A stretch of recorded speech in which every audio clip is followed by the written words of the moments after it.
Dale, le saludo con la paz del Señor. Ya comenzamos ahora con una oración. Padre Santo, te adoramos, te bendecimos, el Dios de Abraham, Isaac y Jacob. En esta noche, Señor, vengo con todo, Señor, y quiero, Señor, que aprendamos de ti primeramente, porque tú eres la fuente de la sabiduría. Bendice a los hermanos que están escuchando, así también a los hermanos que están acá en vivo. Señor, bendice esta clase con mucha paz, Señor. Envía tus ángeles, apóyanos, Padre. Te adoramos porque toda la gloria es para ti, y ese trabajo y esa obra es también para ti. Te adoro, Señor, y te pido tu ayuda en el nombre de Jesús. Amén. Podemos descansar, amados hermanos. El tema es muy importante. Aquí la gente de Zoom puede abrir su cámara, pueden poner sus nombres. Ya vamos a comenzar en esta noche maravillosa. Yo mandé en el grupo un material con, o sea, con palabras más fáciles, más sencillas para entender. Entonces ahí ya podemos fácilmente entender la materia.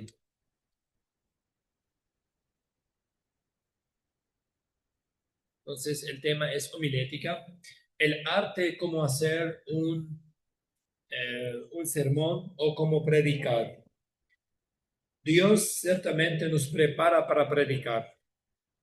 Y la realidad que muchos de los pasos que hacemos nosotros como predicadores, pero no nos damos cuenta que estamos haciendo la regla de homilética. Así que hermanos, de esa materia se aprende muchísimo y es muy importante. Voy a comenzar con el material que yo envié en el grupo, en la página número 20. Entonces, ¿cómo entender las necesidades de los oyentes? Es muy importante saber con quién estoy hablando. Si voy a hablar con un mensaje educativo o es un mensaje evangelístico o para pastores o estoy hablando con quién. Entonces, ¿cómo entender las necesidades de los oyentes? Imaginemos que el estudiante, por ejemplo, Aristeo, fue invitado a predicar en su iglesia local un domingo por la noche. Lo primero que debe procurar saber es cuáles son las necesidades de los oyentes. ¿Qué necesidades tienen esos oyentes? Eso es el primero que él tiene que saber. Entonces, en la página 21, también cómo analizar a los oyentes. A la diferencia de una medicina física que puede actuar aunque el paciente no comprenda su composición, en la medicina puede ser que la persona no comprenda cómo a la persona que se le está sanando, no sabe cómo, qué es lo que acontece en su cuerpo, pero se le sana. Pero en la predicación, nosotros también debemos, cuando estamos haciendo la predicación, tenemos que dar una solución, un remedio para las personas que nos están escuchando. No, la persona que están escuchando a nosotros necesitan una solución. Tienen el problema en la vida. Ellos tienen problema en el matrimonio, o con su familia, o en la parte financiera, o en la forma de actuar, o quieren aprender acerca de la santidad, o cómo ayunar, o temas teológicos. Ellos son como enfermos, necesitan una solución. El que está sentado en tu frente escuchando, él no sabe lo que es la ciencia que vos estás empleando. Pero claro, nosotros hablamos con mucha la verdad y lo que el Señor nos manda. Pero también es bueno ser organizado, que lo vamos a ver en esa materia, para que podamos presentar de una forma sistemática y organizada para que el oyente pueda entender mejor. Entonces, una predicación como un remedio es. Si tomamos el ejemplo de Filipenses, el capítulo 4 versículo 13, ¿qué dice? Todo lo puedo en Cristo que me fortalece. La gente de Zoom también pueden, si tienen preguntas, mandarme, yo voy a revisar. También si tienen cualquier observación, pueden escribir también en el chat y es bueno que mantengan abierto sus cámaras. También la gente que me está escuchando en la radio, si quiere también comunicar con nosotros, puede comunicarme en mi privado en el número más 595-973-561-766. Yo soy el evangelista Rida. Filipenses 4:13, ¿qué dice? Debemos considerar cómo los oyentes entiendan esa afirmación. ¿Cómo una persona puede entender? Que usted entienda de eso. Todo lo puedo en Cristo que me fortalece. ¿Qué usted entiende? Que todo lo puedo en Cristo que me fortalece. ¿Qué puede entender? Por ejemplo, aquí el hermano está diciendo que la confianza viene de Dios. La gente de Zoom puede enviar también su respuesta. ¿Qué entienden por todo lo puedo en Cristo que me fortalece? Alguno puede decir, todo lo puedo. Así pueden entender. O sea, yo puedo, todo puedo. El potencial del creyente en Cristo. Otro puede entender que todo lo puedo, hay una potencial. O sea, algo que yo no tengo, puedo tener. Potencial es, puedo tener lo que yo ahora no tengo. O sea, un potencial, como dijo aquí el hermano. Otro dice que Jesús me fortalece. Entonces, uno puede entender que de esto, que de Él viene la fuerza, de su músculo. Entonces, es importante entender lo que está en tu frente, ¿qué entiende? Ustedes me van a decir, ¿cómo alguien va a entender que Él puede con todo? Si es mundano, Él va a entender, Él puedo todo, yo puedo todo, no necesito a Dios. Si es una persona laica o una persona agnóstica. Entonces va a entender que Él puede hacer todo. No necesita ayuda. Entonces debemos entender quién está en nuestra frente y cómo entienden el mensaje bíblico. Cada persona, cada etnia tiene su experiencia. Si yo pongo aquí una imagen, una foto, y pregunto a 4 o 5 personas cómo ven esta imagen, cada persona ve esa imagen con una interpretación diferente. Alguno te va a decir es una mujer, aquí yo veo algo triste, el otro te dice aquí yo veo felicidad, el otro te dice como es un pájaro, parece un animalcito, aquí yo veo una hormiga. ¿Por qué si esta misma imagen vemos cosas diferentes? Porque tenemos otras experiencias, cosas que vivimos en el pasado diferente que otro, y de eso vemos el mundo de otros ojos. Es importante entonces entender quién está en nuestra frente. Estoy en la página 22, en mi material, dice, no puede usarse para justificar errores, imprudencias y extravagancia. Por ejemplo, uno dice, dice así el versículo, todo lo puedo en Cristo que me fortalece, entonces yo puedo hacer una fiesta en mi casa y gastar 100 millones de guaraní, ¿por qué no? Yo puedo comprar un auto muy caro. Eso es lo que dice el versículo. Yo puedo comprar un auto por $100,000, significa. Eso es lo que dice. Yo puedo comprar un avión, yo puedo tirarme, yo puedo volar. Entonces no es que yo todo lo se puede en Cristo, que me fortalece, significa yo puedo gastar más, endeudarme, ser imprudente y que este versículo justifica el error. Ven cómo se interpretó mal el versículo.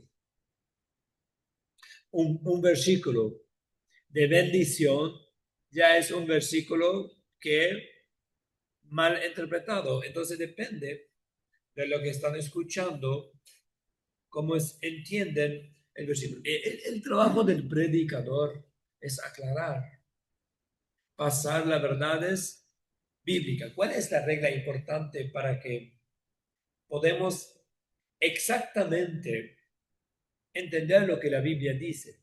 Una de las reglas es la armonía entre los pasajes. No significa que yo puedo sacar cualquier doctrina de la Biblia. Hay algunas, siempre debo ver, a otra persona habló en la Biblia, enseñó el Antiguo Testamento, enseñó el Señor Jesús, habló Pablo de eso, Pedro, Santiago, Juan, los apóstoles, los evangelios, habló de eso. Esa enseñanza es bíblica. Eso es muy importante saber. Bueno, entonces eso es muy importante entender. En una iglesia puede haber personas de distintas profesiones, edades, niveles de formación y clases. No todo, hay gente en la iglesia que no sabe leer. Hay gente en la iglesia que terminó la primaria, otro que están en el colegio, otro que ya terminaron, cursaron en la facultad. No todos en la iglesia tienen la misma formación. Entonces debemos nosotros determinar en qué clase social, si son pobres, ricos, cómo. Es importante entender lo que están enfrente de nosotros. Si usted se va a las aldeas para predicar a las indígenas, no sé cómo son, cómo viven, sienten en el piso, como cosas muy humildes. Tienen vocabulario muy pobre, no tienen muchas palabras. Entonces te que hablar en guaraní, hablarle despacito, poca cosa. No puede ser un sermón cargado con muchas palabras difíciles. O usar el español o el castellano no van a entender. Debemos usar más el guaraní.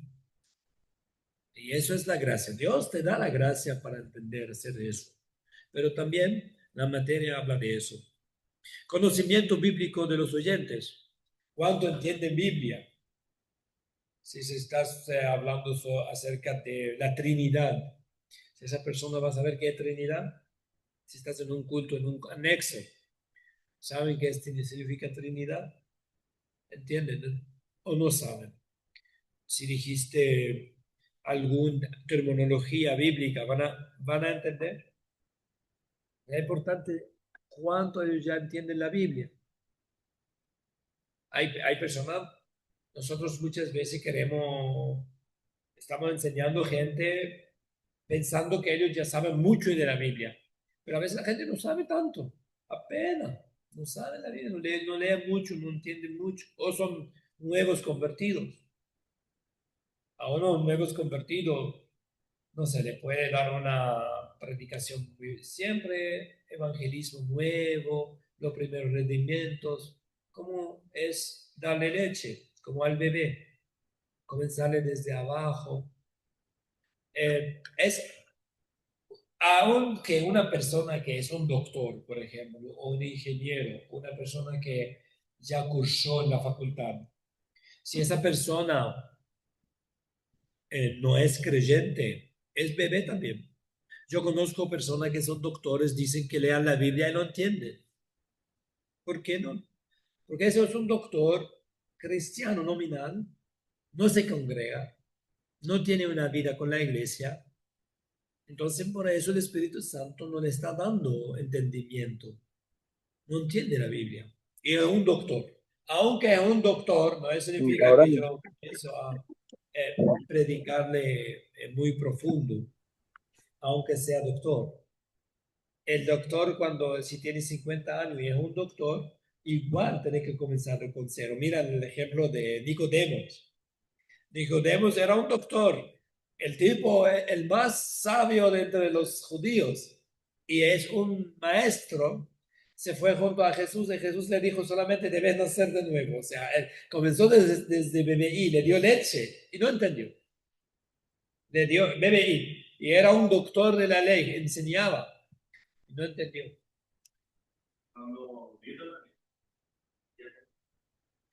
Para su parte especial, la inteligencia que tiene.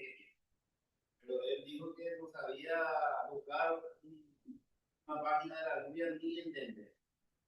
Y mirando, hermano, su jerarquía que tiene, la sabiduría especial. Yo conocí uno que es evangelista y él enseñaba en muchos lugares. Cayó y él dio testimonio que lea la Biblia y no entiende más nada. Y él era evangelista, que era un tipo internacional. Cayó, no sabe más ahora interpretar la Biblia. O sea, claro, la gracia es todo. Tener al Espíritu de Dios es muy importante porque Dios te da entendimiento. Nosotros no dudamos en eso, solo que esto es el aprendizaje y la sabiduría que te da el aprendizaje es muy importante, te abre más los ojos y te confirma tus conocimientos. Vos sabés algo, vos haces la cosa, pero ya sea ahora por conocimiento, te abre más la mente, hacer más con conciencia. Vos hacías sin conciencia, ahora vas a hacer con conciencia. Esa es la diferencia. Entender. Información. La información, por eso el predicador debe ofrecer la información mínima necesaria para que todos puedan comprender el mensaje. O sea, si la persona sabe poco, comenzar desde cero con la persona. No hace falta. eh, Muchas veces nosotros queremos cargar a la gente de información, información, información, sentimos bien, tranquilos. No. Y eso sí, Dios mediante hacemos el curso Cómo enseñar. Vamos a aprender que no es que cargar mucho de información. Yo prefiero 5 palabras que se guardan la gente que me escucha y no hablar un diario que la gente no guarda nada. Entonces comienza a su nivel despacio y mira lo que está en tu frente. Pero así también, si está en tu frente pastores, no podés enseñarle cómo nacer de nuevo y comenzar desde cero a unos pastores que están en tu frente. No, esos son pastores. Le vas a dar un sermón a su nivel que están escuchando a ti. Y vas a hablar acerca de muchas cosas. Si son pastores, le puedes hablar de misión, porque a veces hay algunos pastores en algunos lugares, no estamos hablando de nuestra iglesia, que no tienen misión. Puede hablar de misión, puede hablar de misión en el mundo, abrir su mente sobre las etnias, la necesidad de predicar a los ateos, a los no alcanzados de budistas, hinduistas, musulmanes, y también que tienen que abrir la iglesia para el mundo, no solamente para el barrio. Es importante el barrio, es importante, pero también afuera. Entonces, una predicación de este índole para pastores. Estamos enseñando ahí, o estás enseñando acerca de misión a pastores que no quieren hacer misión en su iglesia. Entonces, pues sería un tema. El tema debe ser, entonces, proporcional a lo que está a tu frente. Por ejemplo, si estás hablando con una iglesia, un anexo, y hay algunos hermanos ahí o algunas personas de la iglesia que no están mucho preparados y le hablan sobre la segunda venida de Jesús, tiene que hablar de qué es. Entonces estos debe ser un poco, no van a entender. O sea, la pregunta que hay que hacer, ¿qué entiende un creyente con formación bíblica sobre este tema? ¿Qué entiende una persona que apenas conoce la Biblia? La Biblia obtiene como adorno o tiene como adorno en su casa, si las personas no están leyendo la Biblia. Y ojo, hay personas que leen la Biblia, pero no entienden tanto. Por eso hay los maestros, los predicadores le enseñan. Y también debemos ver la forma y la manera de comunicarlo. Por eso el empleo de parábolas, usar figuras, comparaciones.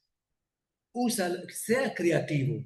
Usamos, usamos comparaciones sencillas para que la gente le llegue el mensaje. Otro punto, el lenguaje. Entonces, el nivel de las personas es importante. Si conoce, no conoce, su estudio, su preparación, quién es. El lenguaje adecuado para comunicar el mensaje. Aun cuando el predicador y los oyentes hablen el mismo idioma, no siempre se entienden de la misma manera. Existen distintos niveles de lenguaje, diferencias regionales, términos técnicos de profesiones, expresiones propias de grupos sociales. Por eso el predicador debe evitar un lenguaje innecesariamente complejo y buscar palabras claras y adecuadas, inteligibles para todos. Palabras que ellos pueden entenderla. Si estás hablando con musulmanes, tiene que entender, hay muchas palabras que ellos no entienden. ¿Qué es el Espíritu Santo? A un musulmán no va a entender. va a pensar que es el ángel Gabriel. Si le decís fe, es otro. Entonces, tiene que estudiar lo que está en tu frente para el contexto de él, su cosmovisión, como él ve, para poder pasarle un mensaje. Bueno, vamos a hacer un resumen aquí. En resumen, el análisis de los oyentes debe considerar tres principios básicos. ¿Qué concepto o entendimiento tienen los oyentes sobre el tema que será predicado? Si vas a predicar sobre un tema, ¿qué entiende la gente primero? Si vas a hablar sobre, por ejemplo, la ley de Moisés, esa gente que está en tu frente, ¿qué entiende de eso? ¿Saben? Si ellos no saben, debes comenzar desde cero. Si ellos saben, ya rápidamente puedes avanzar y hablar con libertad. Supongamos que usted quiere predicar José, la historia de José. Si lo que está en tu frente nunca leyeron la Biblia, tiene que comenzar. José fue quién es Abraham, tiene que comenzar desde Noé, desde Adán, no saben. Hasta llegar a José y contar la historia. Es que no conocen nada lo que está en tu frente. Pero si la gente conoce la historia, rápidamente le podrás decir, como José, por ejemplo, lo que pasó con los hermanos, cómo le perdonó, cómo fue su lucha, pero Dios estaba con él. Pero si uno no conoce a José, ¿quién es este José? Eso pasó en el Líbano. Yo estaba en el Líbano y yo quería predicar el Evangelio. Y a una mujer le dije, me dijo comprarme leche, una siria, en el Líbano, en Beirut. ¿Quiere leche la señora? Entonces le compré leche para su hijo y llegué y le dije, Jesús te ama. Me dijo, ¿quién Jesús? Y yo le dije, Jesús murió por vos en la cruz. Me dijo, murió, mis pésames, yo no sabía. ¿Quién es tu pariente? Había sido, pensó que Jesús es mi primo, mi papá. Yo no sabía dónde comenzar. La señora nunca escuchó evangelio, no conoce nada, ni el nombre de Jesús. ¿En dónde comenzar?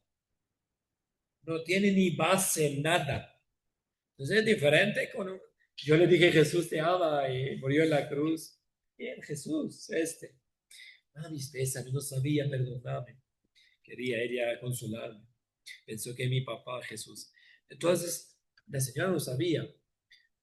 Por eso es importante quién está en tu frente y qué información mínima, qué conocimiento posean del texto bíblico base del mensaje. Si ellos saben ya, escucharon de eso, analizaron este texto bíblico, son estudiantes y entienden, ya fueron preparados o no entienden nada de eso. ¿Qué lenguaje debe usarse? El guaraní, un español más con más vocabularios.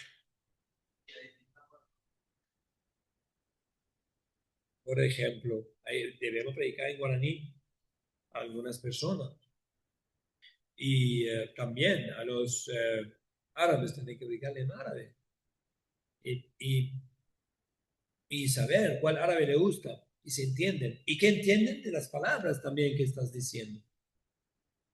Si usted en Colombia, hablando con gente de Colombia, ellos tienen otro dialecto. Y si usan español normal, muchas veces no te entienden. Le tiene que preguntar si no entienden cuál es palabra y corregirlo como ellos hablan. Importante que este mensaje llegue. La comunicación, su objetivo es el llevar el mensaje de una persona a B, de una persona a otra. Y nosotros debemos tomar en cuenta eso. Mañana usted viaja, te vas a otra provincia, tenés una invitación en Argentina, el predicador sabio llega a la Argentina, siente, comienza a ver necesidad, habla con el pueblo, habla con la gente, ve cómo es su comunicación, su idioma. Lo mismo si te vas a Espíritu Santo o a Brasil, vas a tener que ver el portugués, cómo hablan, porque debemos comunicar. El predicador no es estético, el predicador es dinámico, el predicador se prepara, Dios le da esa sabiduría para ver él dónde está, en qué contexto, y le pide a Dios ayuda. Y Dios te va a dar, Dios te va a dar, te va a decir, esta gente humilde, son así, le gusta el valor. Yo cuando prediqué a los menonitas, a los hermanos de Loma Plata, el Señor me dijo, esa gente le gusta mucho el valor del trabajo. Y yo cuando presenté mi testimonio, le dije, a ustedes les gusta el trabajo y también la disciplina. Pero el trabajo y la disciplina son valores bíblicos. El trabajo y la disciplina son valores bíblicos, no es valores ellos inventaron. Y también ellos fueron perseguidos. Entonces el Señor siempre le acompañó con amor. Este mensaje el Señor me dio, impactó mucho, porque fue justo lo que ellos vivían. Entonces, está claro, con la meditación, todo y observación, el Señor te da lo que tenés que hablar correctamente en este momento. No es que yo me voy ahí y le digo cosas contrarias a sus valores. Es que si usted le vas a decir cosas que no es para este pueblo, contraria, no te van a más escuchar. La gente se bloquea. Le hablas mal de sus valores, ya no te escuchan. Vas a hablar y no te van a más escuchar. La gente bloquea porque estás hablando cosas no, contra su... No estoy hablando yo con la doctrina, no se negocia la doctrina. Siempre predicamos la verdad. Pero si no tenemos la sabiduría de hablar con la gente a la forma como son, la gente puede enojar contigo. Por ejemplo, con paraguayos, si estás hablando y no le vayas a hablar de su Paraguay, le quiere a los paraguayos, a Paraguay. No puedes hablar con los paraguayos y decir, bueno, sabe que nosotros somos del reino de Dios y no somos más paraguayos, te mira, no le gusta. ¿Ok? A los paraguayos aman Paraguay, no puedes decir ni contra Paraguay. Lo mismo si estás en una nación, aún que eso, la Biblia no dice que andate y decirle a los paraguayos que voy a amar a Paraguay, pero, o a los argentinos o a los brasileros, pero la gente ama su bandera y son nacionalistas. Entonces es bueno saber tener sabiduría y gracia para poder alcanzar a la gente. Bueno, relación entre las necesidades actual y el contexto bíblico. Bueno, los problemas humanos han sido semejantes desde la antigüedad hasta hoy porque tienen una raíz común, la desobediencia al Creador. Ahora es importante la definición que es la Biblia. Eso es muy importante. La Biblia fue escrita en el contexto de la vida real. No es un libro de teorías abstractas. ¿Qué significa abstractas? ¿Qué significa abstracta? No se puede palpar. Que no se puede palpar, no se puede tocar algo. Ese, por ejemplo, es abstracto. No, porque sabemos que ese es. Pero si yo hablo conciencia, abstracto, ¿dónde está la conciencia? La mente, la idea. ¿Dónde está la idea? Le puedo agarrar y tomar, acá está la idea. El alma, abstracta. O sea, hay cosas abstractas. La Biblia en sí no es abstracta, no es algo en la mente, pero no vemos. O, escuchen eso, de la vida, no es un libro de teorías, sino el registro de la revelación de Dios en medio de personas, conflictos, necesidades y decisiones concretas. Entonces, la Biblia que cuenta, por ejemplo, cuando vemos el hombre cómo vivía. ¿Cómo vemos en la Biblia? Los hombres haciendo barbaridad, matanza, violación, ancestro, pecado de todos los colores y los olores. ¿Por qué? Porque el ser humano es así. Donde hay ser humano, hay pecado. Y si un libro va a hablar de la realidad, de eso va, sobre humanos, eso es lo que va a hablar. Si alguien te dice, este es un libro describe los seres humanos y te dice que todos son santos, amor, paz, no hay guerra. Mentira, eso no es ser humano, no es verdad, no es realidad. Donde hay ser humano, aún los profetas del Antiguo Testamento cometieron pecados grandes, porque la Biblia cuenta la verdad. David, Moisés, Noé, todos erraron y la Biblia registra sus pecados. ¿Por qué esto? Ahí nosotros aprendemos que es la naturaleza humana, cómo es el ser humano.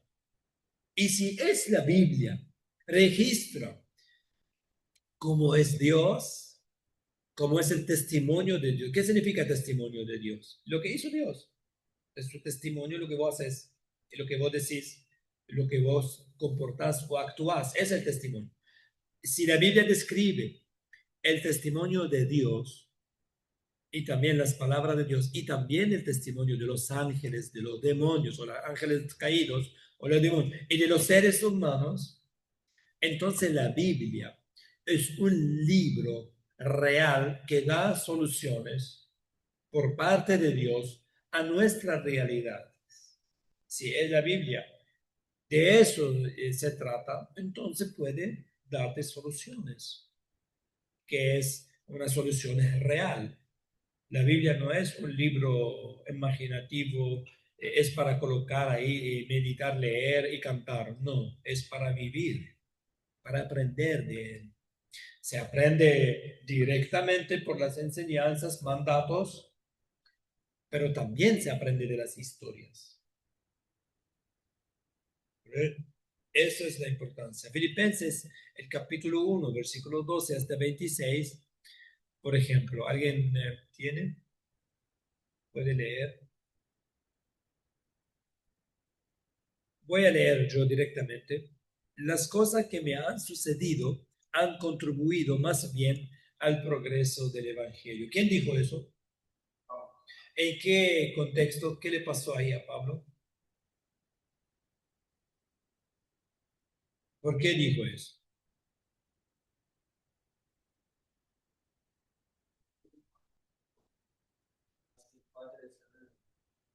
Sí, yo sé, pero ¿qué le pasó a él? ¿Por qué está diciendo eso? Él estaba en la cárcel, él tenía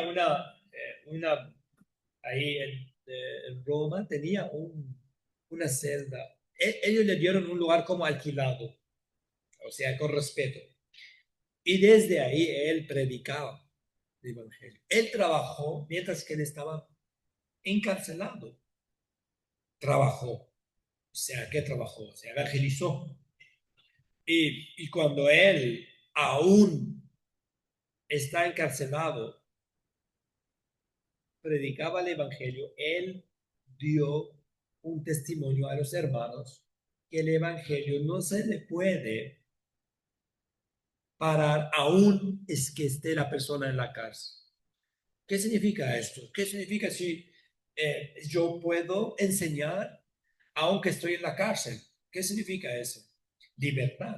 Porque si yo estoy enseñando porque tengo ánimo, porque yo tengo unción, si yo estoy enseñando aunque estoy en la cárcel, la persona en la cárcel le vas a decir, yo entraba en negro en la cárcel, no es que no era preso, yo predicaba ahí. ¿Cómo? Sí, en el pabellón negro yo entraba. Había personas ahí, parecía de la cueva, algunos. No, no sacaba la barba, su pelo. ¿Por qué? Depresión. Estaban mal psicológicamente, no tenían más esperanza. Imagínate ahí quedar, no tenían para comer, una vida de miseria muy difícil. Yo sentaba ahí, cucarachas a todos lados. Yo entraba ahí, me cerraban la puerta y quedaba adentro. Y ahí cucaracha, todo tranquilo. Y la persona que algunos no se estaba desanimado, pero Pablo estaba reanimado. Yo me imagino que Pablo quitaba la barba, estaba bien aseado, limpio, animado, hablaba con los hermanos, mandaba mensajes. Él mandó desde la cárcel muchas cartas. Sí. Y él le dijo a los hermanos, miran, en mi situación, yo estoy haciendo obra grande aquí. ¿Y qué significa eso? Él estaba dando ejemplo para seguir, un ejemplo a seguir. Entonces, todas las cosas que a mí me pasó negativamente, pero yo estoy glorificando a Dios aún ahí. ¿Y qué pasó con los hermanos? Ahí ellos se atreven más a hacer la obra. Eso es lo que estaba diciendo. Ese es el contexto de ese versículo. ¿Ven qué tremendo? Entonces, las necesidades, y así ya entendemos nosotros el contexto de un versículo, lo que él dijo. Las cosas que me han sucedido han contribuido más bien al progreso del Evangelio. O sea, progresó el Evangelio por sus presiones. El análisis de las necesidades de los oyentes, unido al análisis del contexto bíblico, ayuda a definir los objetivos del sermón. Entonces, ¿qué pasa? Vemos, este es el contexto de Pablo. Entonces, vemos, yo, por ejemplo, veo en un lugar donde las personas están sufriendo, supongamos que te vas a India y vos querés hablar con los misioneros ahí porque los misioneros están pasando lucha de persecución. Y le vas a decir este sermón, hermanos, y le vas a leer este texto. Ahí ya es el mismo contexto. Vas a ver el contexto del versículo bíblico y el contexto de los hermanos. O si te vas junto a misioneros aquí en Paraguay, misioneros de la iglesia, que está pasando lucha, problemas, muchas veces que tienen que ir con la moto de un lugar a otro y por fe sí puede ser que tengan ofrenda, puede ser que no y pasan, puede ser también predicar Entonces, ¿qué tiene que hacer? Analizar el contexto de los oyentes y el contexto bíblico. ¿Qué significa el contexto? ¿De qué se trata este versículo? ¿Por qué se dijo eso? Pregunta hasta aquí. La gente de Zoom está muy callado hoy. No estoy viendo que están participando. ¿Cómo están? Dios bendiga.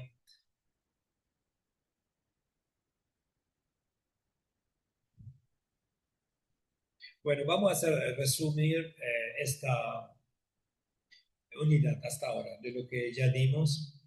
Primero, entonces, analizar el problema dentro del contexto bíblico, relacionar las necesidades de los oyentes del contexto bíblico con las necesidades actuales de los oyentes, analizar la solución divina presentada en el contexto bíblico, fijar los objetivos del mensaje aplicando el texto, contexto o tema a la situación actual de los oyentes, fijar los objetivos. Entonces, uno dice, yo voy a hablar de ese punto, este punto, este punto. Puede anotar.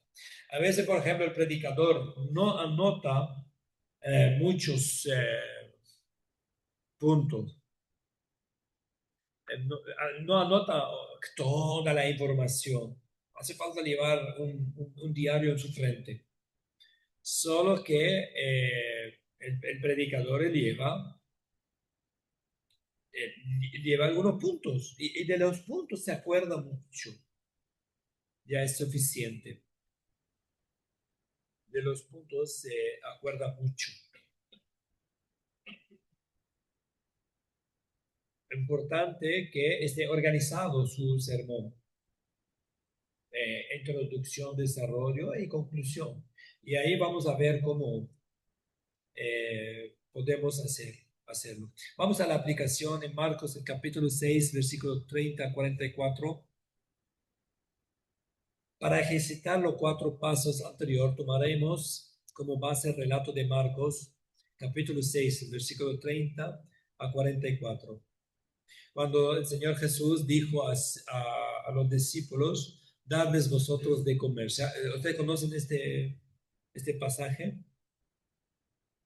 Primero vamos a analizar el problema en el contexto bíblico.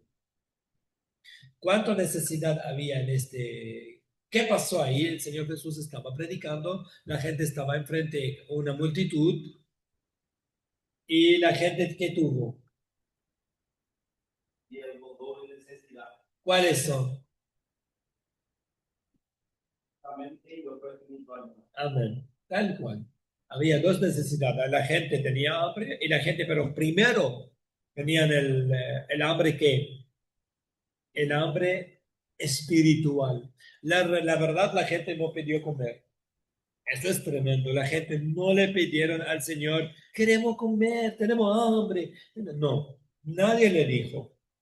El Señor solo le tuvo compasión a la gente. La multitud estaban con el Señor Jesús, no buscando la comida espiritual, lo que querían aprender, querían saber. Ellos sabían que este ser que está en su frente tiene un conocimiento y tiene una enseñanza y tiene una gracia y tiene lo que ellos necesitan, un alimento espiritual. Esa es la palabra.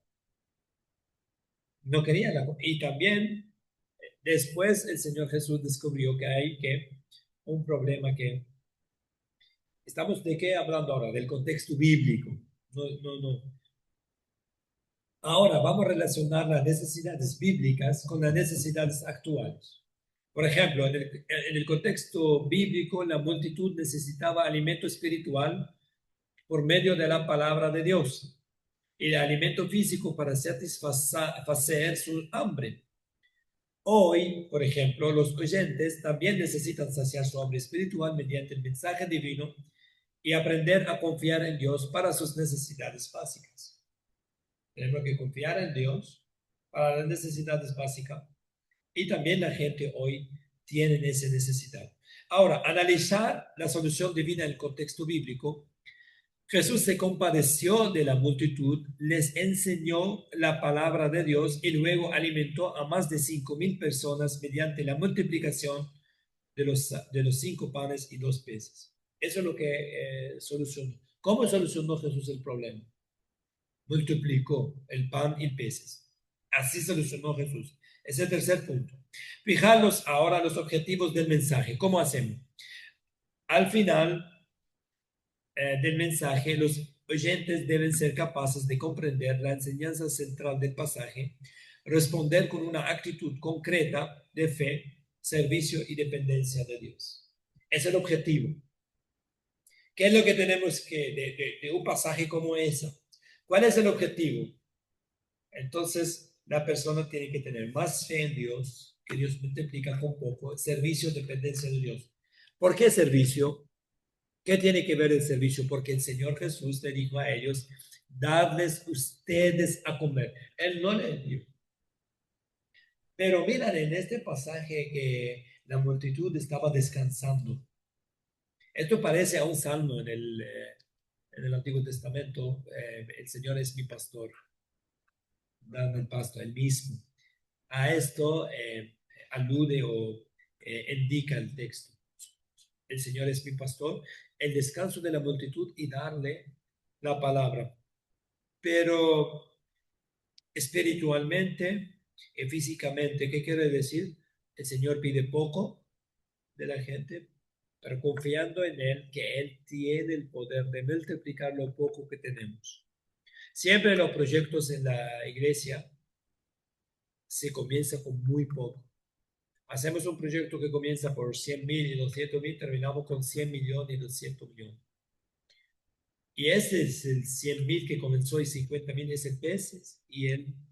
Entonces, ¿cuál es el objetivo de este, por ejemplo, pasaje? De ese pasaje, ¿qué es lo que querés de la gente? Esto es, ¿qué vos querés de la gente? Ese es un objetivo. ¿Cómo yo formo un objetivo? Los objetivos. ¿Qué yo quiero que la gente haga? Tiene que haber un mensaje de mover a la gente. ¿Qué hacer qué? O sea, yo predico y ¿cuál es el objetivo de esta predicación? Que la gente tenga fe, servicio, depender de Dios. De ese pasaje, entonces vemos como analizamos el pasaje y de ese análisis saquemos objetivos. ¿Qué es lo que queremos de la gente? Tener fe, servicio, dependencia de Dios, según este pasaje. Y así tenemos que hacer siempre. El predicador tiene en su mente cuál es su objetivo, qué quiere que la gente haga. Más buscar a Dios, más vigilia, más oración, más ayuno. quiere que la gente no roba, que la gente sea buen diezmista, que la gente tenga esperanza, que la gente sea más alegre en la presencia de Dios. ¿Cuál es el objetivo que Dios quiere a esa gente? El predicador, antes de subir en el púlpito, ya sabe cuál es su título, cuál es el tema, qué quiere pasar a la gente. Pero eso, ¿cómo, dónde comenzó? En el estudio de la Biblia. Cuando estaba leyendo la Biblia, salió. Repito, lo primero, analizamos el problema en el contexto bíblico. ¿Qué pasó ahí? ¿Cuál problema pasaron la gente? Después, relaciono las necesidades bíblicas con las necesidades de los oyentes. Tercero, analizo la solución divina en el contexto de qué hizo Dios. ¿Cuál es la solución divina? Hay un problema. ¿Y cómo Dios solucionó? ¿Cómo Dios solucionó? No te explico el pan. Después fijo los objetivos. Inspiro, ¿qué objetivos tengo? Ok, esos son los cuatro etapas. Bueno, objetivos cognitivos significa de conocimiento, de información. Entender que Dios, hay dos tipos de objetivos y afectivos.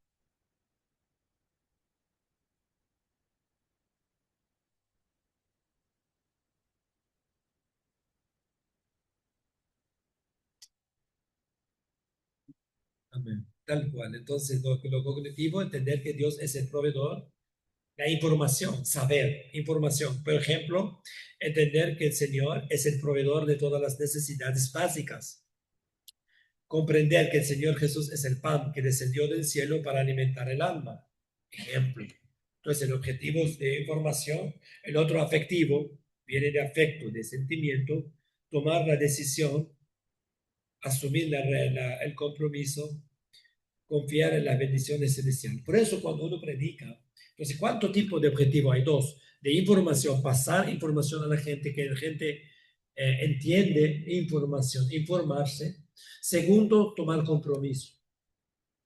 Por eso muchas veces, por ejemplo, si vos estás predicando, supongamos que estamos en un culto de misión, queremos mover la iglesia para ir a una zona para predicar en ella, o junto a un objetivo determinado de personas. Entonces vos hacer la predicación, pasar la información bíblica y cuando termina todo, le decía a la gente, ¿quién compromete orar por ejemplo, del pueblo indígena? ¿Quién de los hermanos quiere y se compromete? Él siente en su corazón que va a ser misionero y para ir a esas tierras lejanas y ayudar, después que vos pasar la información, resultados y el texto bíblico. Entonces, que Dios, el Espíritu Santo, ya tocó los corazones y vas a ver gente llorando. Pasa enfrente. Gloria a Dios. Aleluya. ¿Qué está pasando? La gente fue tocada por Dios. Y pasa 10 personas, vas a bajar, orar, están llorando, todo, y quieren ir. Y otros quieren orar. Y vas a decir a la iglesia, ¿quién quiere orar? Y levantan de 60 personas, 40 personas, levantan la mano y van a orar. Y 10 personas comprometen que se quieren ir. Entonces, ¿qué pasó ahí? Compromiso. Este es el mensaje afectivo, ya tocó el corazón. Sin embargo, de conocimiento ya le pasaste la información. Es que a veces la gente no sabe. Supongamos la casa de recuperación. Viene el presbítero, el Porfirio o alguien, o el diácono Juan, ya es diácono.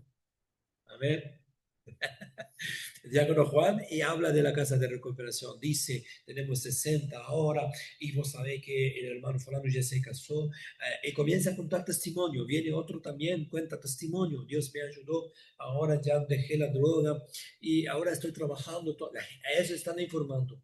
Después que el predicador pasa también, habla un versículo bíblico sobre el tema por ejemplo, del gadareno, por ejemplo, que era un drogadito o era una persona que no estaba en la droga, pero estaba encarcelado.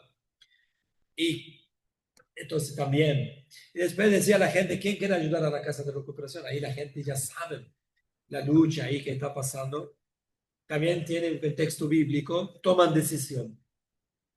Eso es lo que quiere el predicador, mover a la gente para la acción. ¿Quién de los hermanos compromete? ¿Quién va a orar por la casa de recuperación? La casa de recuperación tenemos que visitar, tenemos que ver a la gente, tenemos que ayudar y así. Entonces, el mensaje bíblico tiene que tener el conocimiento, objetivos cognitivos y objetivos afectivos. ¿Está claro? Amén. Por ejemplo, a veces predicamos, pero no llevamos esto en nuestra cabeza. ¿Qué es lo que quiero que la gente haga? ¿Qué quiero que comprometen? Y eso le dice, desafiar a la gente, le dice el pastor. ¿Qué va a querer, pastor? Por ejemplo, te invitan a un pastor, a una iglesia para predicar y le decía al pastor, ¿qué quiere que yo diga? ¿Cuál es el tema? Y te dice el pastor, yo quiero que desafiar a la gente para más su corazón tocarle para que sean misioneros, por ejemplo. O yo quiero más que apoyan a los niños a dejar su hijo en la iglesia. O entonces te dice, desafiar a la gente, te dice el pastor. Eso, desafiar a la gente es el objetivo afectivo. ¿Está claro? Si hay preguntas, estoy claro, porque yo siempre digo, entendieron. Yo quizás digo también, pero trato de decir, está claro, estoy claro, porque quizás el que está pasando el mensaje no habla claro, es culpable. Puede ser que mi idioma no es claro. Por eso es bueno decir, estoy siendo claro, esto es mi culpa si usted no entiende. No es que ustedes son lentos y no entienden, no están entendiendo.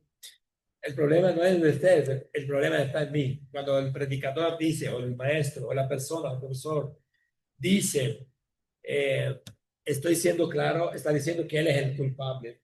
O sea, es una forma más educada de decir. Bien, espero que estoy claro de lo que estoy diciendo. Bueno, lección 3. Vamos a tomar 5 minutos de descanso. Después, ahora ya vamos a comenzar sermón textual. Vamos a tomar ejemplos cómo podemos hacer un sermón textual. Ahora la práctica. Amén. Descanso. Gloria a Dios.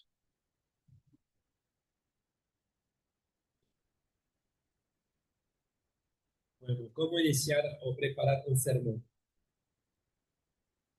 Comenzamos con el sermón textual. El sermón textual no usa el versículo solamente como título, como ocurre, como ocurre en algunos sermones tópicos, ni toma un pasaje amplio como base principal, como en el sermón expositivo. Expositivo toma un párrafo y el otro, por ejemplo, el sermón en lo que es tópico, toma, por ejemplo, el versículo como el título, pero el textual estudia directamente un versículo, describe su significado y resalta el mensaje que contiene. Lo que tenemos que saber que de un título, de un sermón, 3 puntos. ¿Cuáles son? Primero, el título. ¿Cuál es el título? ¿Qué conlleva un título? ¿Qué es lo que tiene un título? Yo cuando quiero hacer un sermón, alguna vez predicaste, dijiste el título, algunos no dicen título. Algunos, por ejemplo, dicen, hoy, hermanos, yo quiero hablar acerca de Adán o el primer pecado, pecado original. ¿Qué es? Es un título.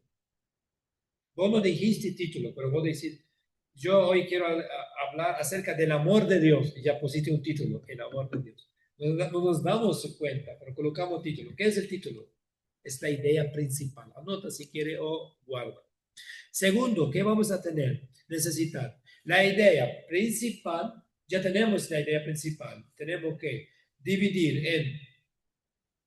en las ideas principal, la idea del tema que vamos a hablar, por ejemplo, el amor de Dios. Después, idea principal y secundarios. ¿Y eso qué lleva? Eso es el contenido. Ahí hacemos la división en la división y subdivisión. Dividimos en títulos otra vez. El título principal, después en títulos que son, llevan, también son también divisiones y subdivisiones. Siempre tenemos título, división y subdivisión. O sea, título ideas principales y ideas secundarias. ¿Ok? Eso es lo que nosotros queremos. Título, división, subdivisión. ¿Qué significa? ¿Cuál es la relación entre la idea principal y la división? ¿Cuál es la relación entre la idea principal? Cuando nosotros dividimos en ideas, por ejemplo, las ideas son también, son como títulos, son como frases.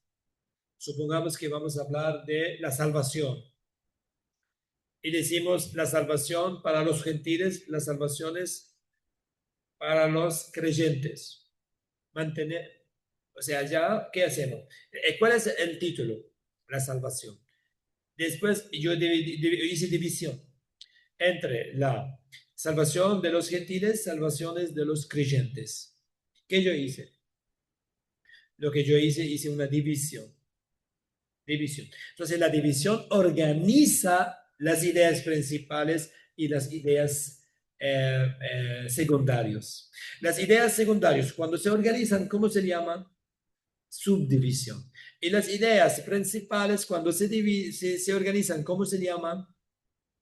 División. División, subdivisión. Por ejemplo, si yo voy a tomar un título, La salvación, y yo digo, la salvación de los gentiles, y anoto, yo por ejemplo, que Jesús comienzo a decir, yo que puse un título, la salvación, y después puse una división, que es la idea principal. Yo puse el título, ¿verdad? Que es la idea muy principal. Después de esto, también hay ideas principales que apoyan ese título, que es la salvación. La salvación de los gentiles. Entonces, ¿de qué voy a hablar? Que Jesús murió para todos. Y yo digo, por ejemplo, y tienen que arrepentir.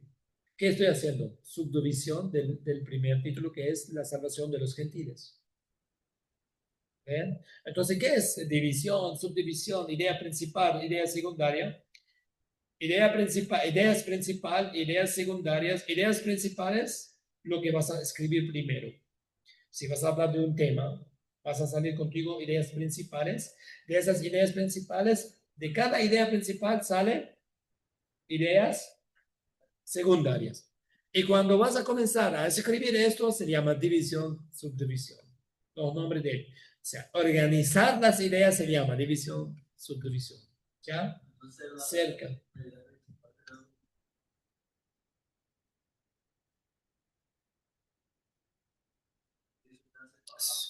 Exactamente. Exactamente. El título es el tema que vas a hablar, el tópico, y las ideas principales que lleva a esto. Después, cuando solo salen las ideas subdivisión o las ideas secundarias, supongamos que vamos a hablar acerca de la santidad. La santidad es nuestro título. Entonces, ¿quién me puede dar ideas principales? Pero si es sermón textual, estudia directamente un versículo, describe su... Entonces, ¿qué yo quiero siempre de un sermón? Sacar, ¿qué información? El título, ideas principales y secundarias. O el título, división y subdivisión, como quieran. División significa cuando vos colocaste título y ideas principales, ya tenés división, porque organizaste. Esto se llama división.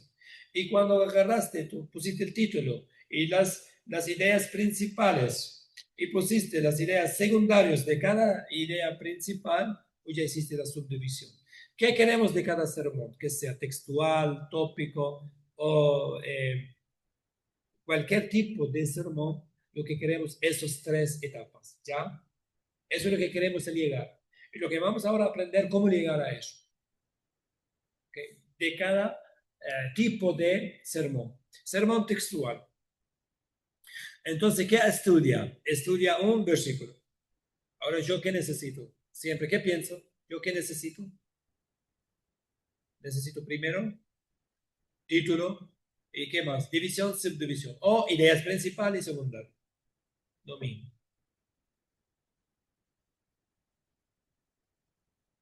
Bueno,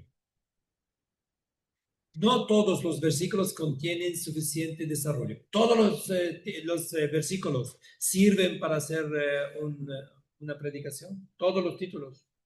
Todos los versículos sirven o tiene que ser uno determinado. ¿Cuál es la condición para que un versículo puede servir como base que sea apropiado para hacer un sermón? ¿Cuáles son las condiciones? Entonces, el versículo debe cumplir las siguientes condiciones. Uno, tener sentido completo sin quedar pendiente de una coma, dos puntos o puntos suspensivos completamente indispensables. Por ejemplo, ¿qué significa dos puntos y dos puntos y puntos suspensivos? ¿Qué significa eso? O coma. ¿Qué significa la coma en una oración?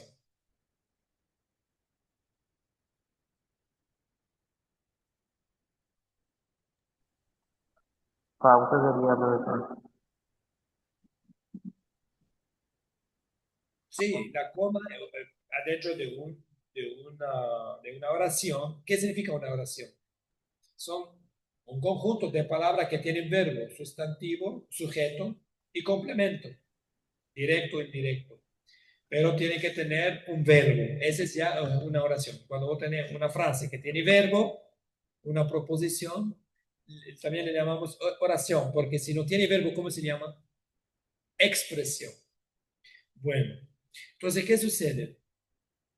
El coma solamente dice y, continuación, o sea, está uniendo dos ideas, la coma une dos ideas, entonces une.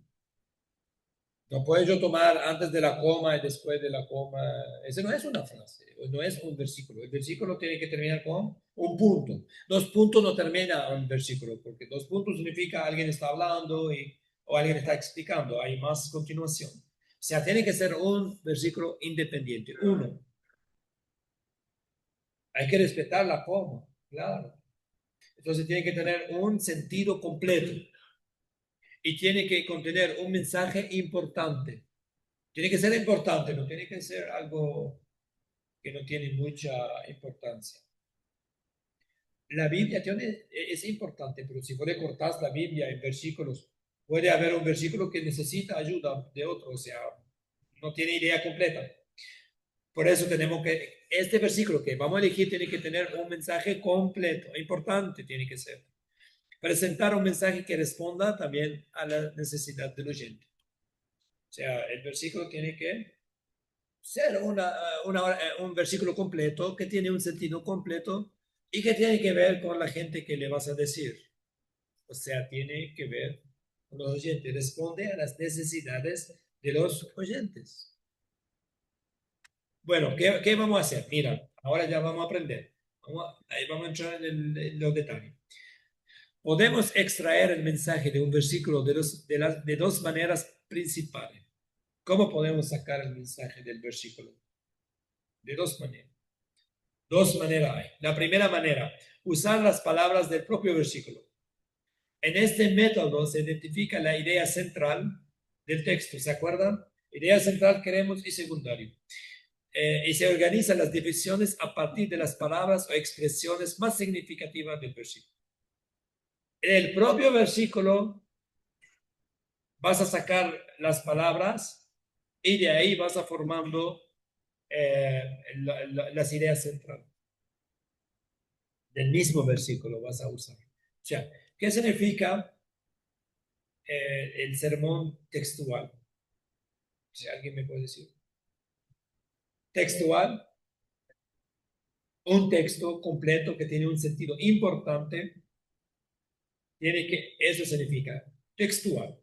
Entonces, ¿cómo se hace? De dos maneras poder usar el versículo. Dos maneras.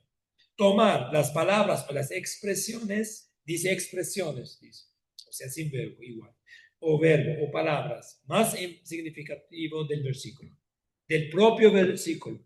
Toma. Y hacer tus ideas principales. ¿Se acuerdan? ¿Qué queremos siempre en un sermón? Sacar título, ideas principales y secundario, ¿verdad? ¿Cómo se forman las ideas principales? En un sermón textual, sacar las palabras del versículo. La misma palabra sacar de ahí o expresiones del mismo versículo. Y de ahí salen las ideas principales. Una vez que tenés la primera, se organizan las divisiones. Una vez que tenés las principales, la secundaria fácil vas a sacar. En el textual, en el contextual, perdón. ¿De dónde sacamos? El sermón textual. ¿De dónde sacamos las ideas principales?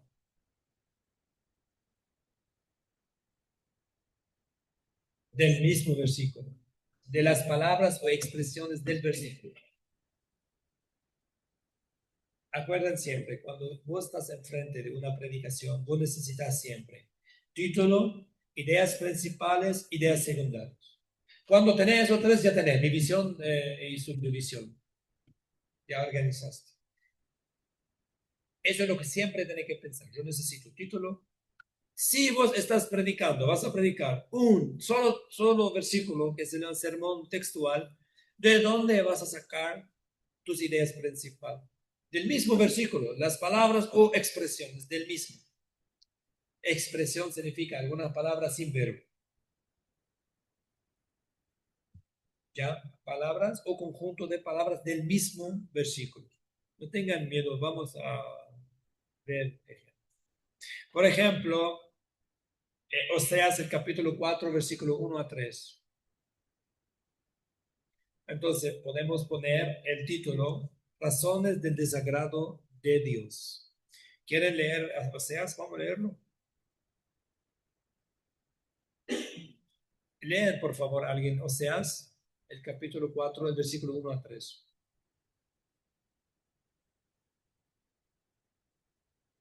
Palabra de Jehová, hijos de Israel, porque Jehová contiende con los moradores de la tierra.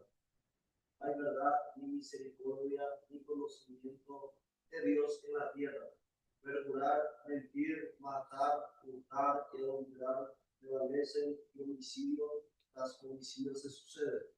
Por lo cual se enlutará la tierra y se desnudará todo morador de ella.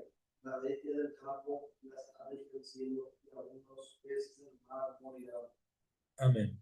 Entonces, ¿qué título podemos colocar en este? Razones del desagrado de Dios. Ese es el general.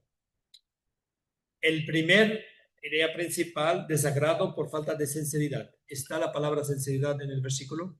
Está la verdad. Y después hay falta de amor. ¿Está en el versículo? De misericordia. Y entonces le dijo falta de amor. ¿Y hay del conocimiento de Dios en el versículo? Conocimiento. Y de eso tomó los tres. Voy a mirar aquí en el versículo de la Biblia para mostrarle. Entonces, ¿qué hizo? Sacó las palabras de dónde? Del versículo. ¿De dónde fue inspirado? Del versículo. Oseas. Falta de sinceridad. Sí. Después dice por falta de amor, misericordia, y después dice desagrado por falta de conocimiento y conocimiento de Dios. Sí, exacto. Entonces vino Oseas, el capítulo 1 dice, versículo 2 dice, el principio de la palabra de Jehová por medio de Oseas. Dijo Jehová a Oseas, ve, tomaré. Es el capítulo 1, tiene que ser el capítulo 4.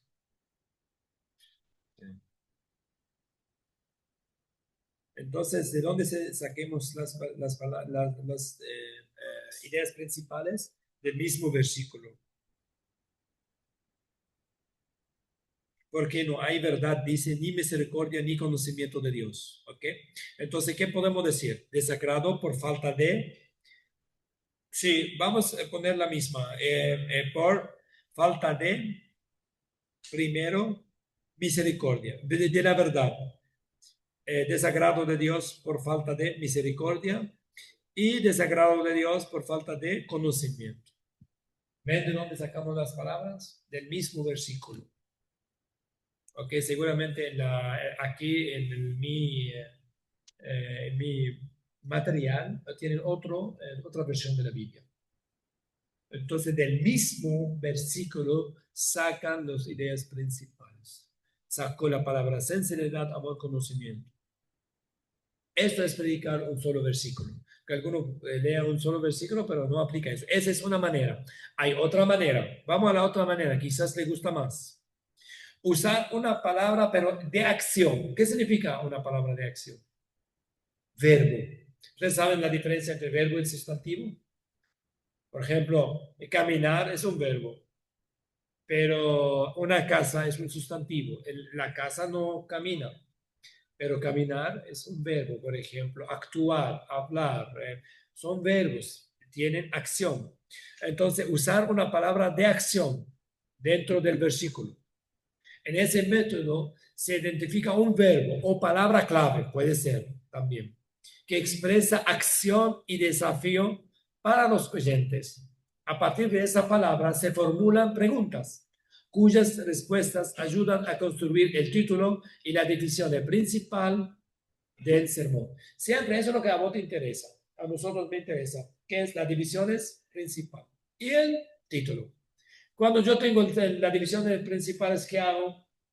Me voy a las divisiones, subdivisiones. ¿Qué es lo que a mí me importa en cada sermón? Título y divisiones principales. Creo que repetí un poquitito. Por ejemplo, vamos a tomar un ejemplo. Hechos de los Apóstoles, el capítulo 16, el versículo 31. ¿Quién quiere leer? Ajá. ¿Qué podemos poner ahí como idea del sermón? Como título. Creer, por ejemplo. Porque le dice, cree en el Señor Jesús y serás salvo tú y tu casa. Entonces la palabra creer como título. O la fe en Dios. ¿Ah? Creer en la promesa de Dios, creer en el Señor Jesús, la fe en Cristo.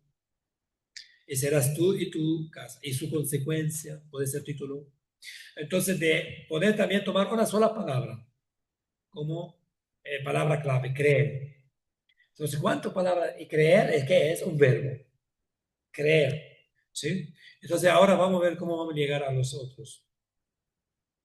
¿Qué es lo que a mí me interesa? Los temas principales, las divisiones principales. ¿Sí? Eso es lo que a mí me importa. ¿Cómo voy a tener? Miran esto, estoy en la página 29. Preguntas, por ejemplo. ¿Quiénes dijeron creo? Pablo y Silas. ¿Cuándo lo dijeron? ¿Quién debería creer? El carcelero. ¿Por qué debería creer? ¿En quién debería creer? Pero se dan cuenta que todas esas preguntas, dentro de ellas está la palabra creer. En una palabra, creer, y formuló preguntas. ¿Sí ves? Bueno, el número de preguntas y respuestas puede variar según la información necesaria para aclarar el contenido del versículo. O sea, las preguntas al final usted vas a determinar. Vas a leer el versículo, vas a ver la palabra más importante y de ella vas a formular preguntas usando esa palabra. Okay. Y de esto, o sea, no siempre todas las respuestas se encuentran directamente en el versículo. A veces las respuestas están fuera de este versículo. Pero vos ya hiciste las preguntas. ¿Qué sucede ahí? Vamos. El título, por ejemplo, creer en Cristo. ¿Qué creemos nosotros? Título y las ideas. Miren cómo es. Tenemos 3 ideas principales. ¿Y qué ya hice ya? ¿Qué ya tenemos? La división. Esa es la división. Cuando tenemos las ideas principales, título, ya hicimos ¿qué? La división. Esa no es la subdivisión. Esa es la división. Las ideas principales ya tenemos la división. La experiencia de creer en Cristo. La urgencia de creer en Cristo, la consecuencia de creer en Cristo. ¿Alguien me puede dar más ideas de este versículo? Creer en el Señor Jesús y serás salvo tú y tu casa. Puede ser la salvación de la familia. La importancia de creer en Jesús.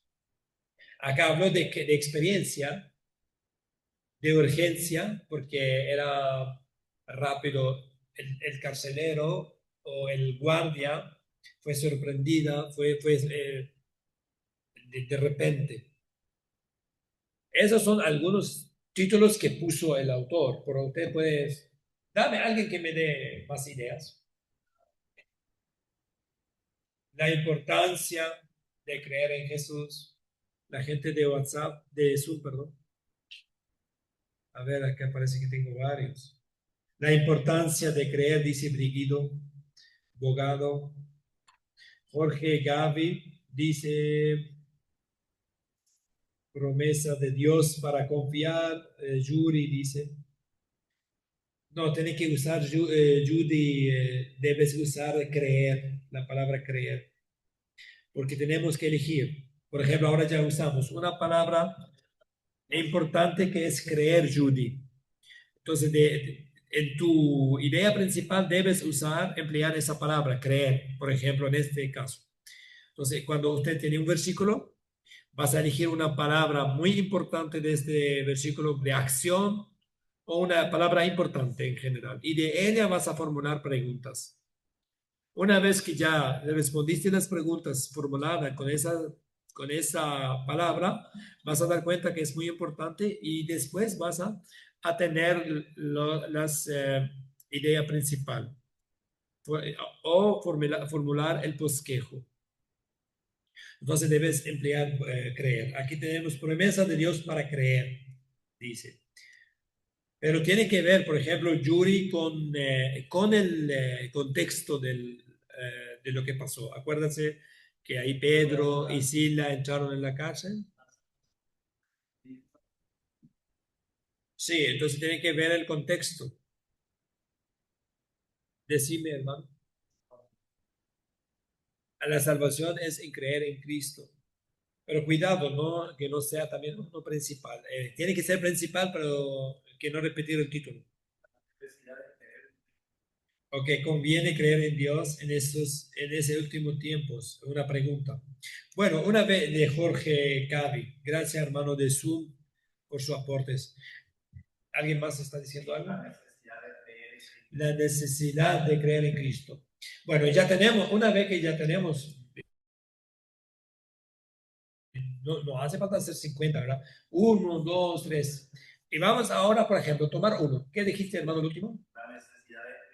La necesidad de creer en Cristo. ¿Quién me puede hacer una idea secundaria? La necesidad de creer en Cristo. Idea secundaria, subdivisión,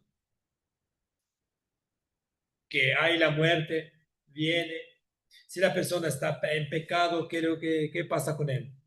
Está en peligro como una persona que está como una oveja perdida y sin pastor, porque la gente en el mundo tiene que refugiarse en su músculo, no tienen la providencia de Dios en su vida. Entonces ellos tienen que tener, no tienen el respaldo de Dios. Eso todo ya idea secundaria de la idea del hermano. Otro título que alguien dijo, vamos por ejemplo a tomar uno de aquí.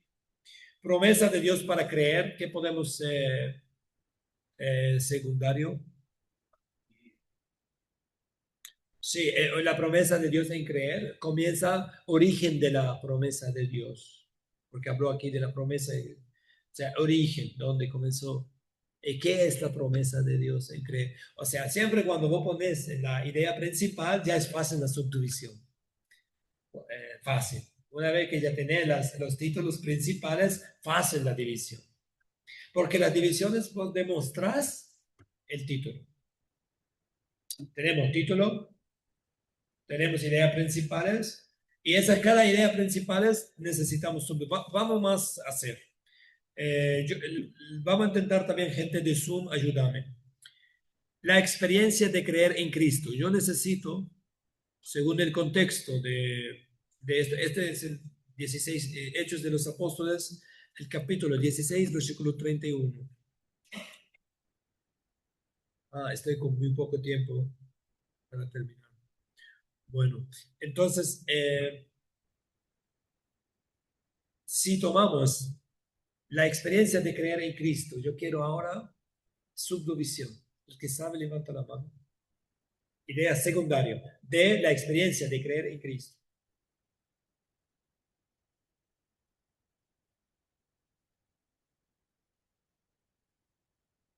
A ver, la gente de Zoom. La experiencia de creer en Cristo. Yo necesito subdivisión para esto. Sí, pero vos estás dando un título nuevo, no estás dando subdivisión. Yo quiero subdivisión. Vos tenés que salir de la experiencia de creer en Cristo.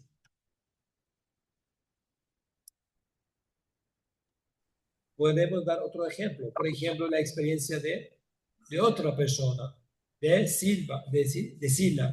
Puede poner, por ejemplo, la experiencia de Pedro. Puede poner la experiencia de alguien del Antiguo Testamento.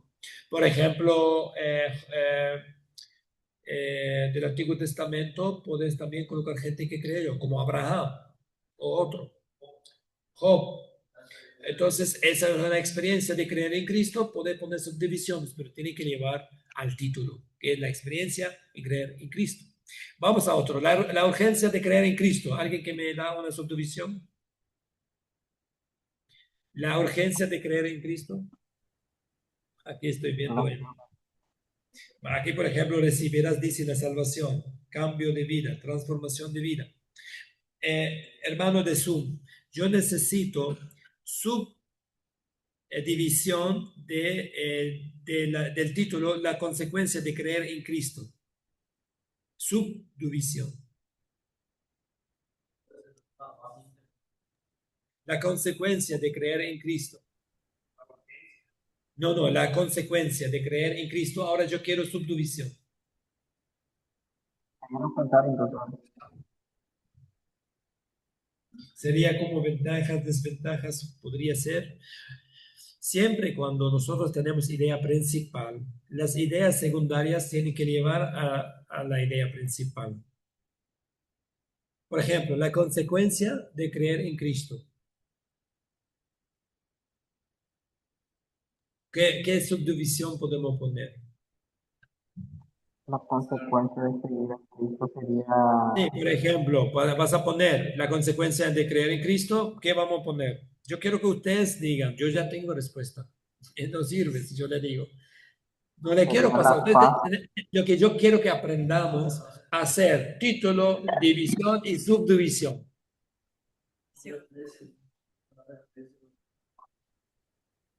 Sí, la consecuencia de creer en Cristo, por ejemplo, aquí dijo una consecuencia negativa. Como acá dijo la hermana, ventajas, desventajas. También como ventajas y desventajas. Como desventajas, por ejemplo, columna, todo esto es una consecuencia. Pero claro, yo voy a decir esto, pero no voy a poner eso en el primer título, ¿verdad? La gente va a correr ahí. Vamos a comenzar con lo positivo. Consecuencia de creer en Cristo. Tenemos 3 minutos ya, tenemos que orar. Claro, conocer a Dios, por la consecuencia de creer en Cristo ya, por Jesús nosotros tenemos acceso a Dios, el perdón de Dios, el amor de Dios, el regalo de Dios que es el Espíritu Santo. Entonces la consecuencia de Dios, puede poner muchos subtítulos. Entonces cada título, entonces cuando le pones esto, subtítulos, esto es. ¿Ven cómo es fácil? Es poner subtítulos. Vos lo que concentras de cómo hacer el título y las ideas principales. Y los subtítulos fácil. Pero vamos a practicar más, porque todavía está perplejo, ¿verdad? La próxima clase vamos más practicar el subtítulo, eso. Pero ahora quiero esa respuesta. Ya terminó el tiempo, pero quiero la respuesta.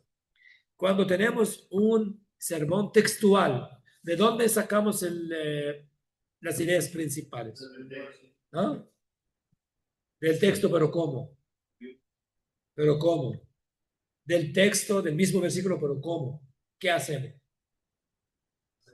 Hay dos maneras. Agarrar palabras, palabra clave, y tomamos como la palabra creer, y formulamos preguntas y respondemos las preguntas. Después ahí formulamos lo que es las ideas principales de una sola palabra. Agarramos una palabra, de esas palabras formamos las ideas principales. Es una forma de las palabras del versículo. Y la segunda forma es tomamos una palabra, un verbo, por ejemplo, que sea principal y de este verbo formulamos preguntas y de esas preguntas inspiramos ideas principales. Entonces, de las mismas palabras del versículo. Vos decís, el hermano acá dice del versículo, sí, pero ¿de qué del versículo? De las palabras del versículo. O de las palabras, o una palabra que es verbo o es importante, formulamos preguntas y después formamos las ideas principales. ¿Ok? Ya tengo el examen va a ser eso, van a tener que hacer esto. Amén. Bueno, ya acabó el tiempo, vamos a orar entonces. Padre, damos gracias por ese momento especial. Estamos aprendiendo de a poco de hacer un sermón.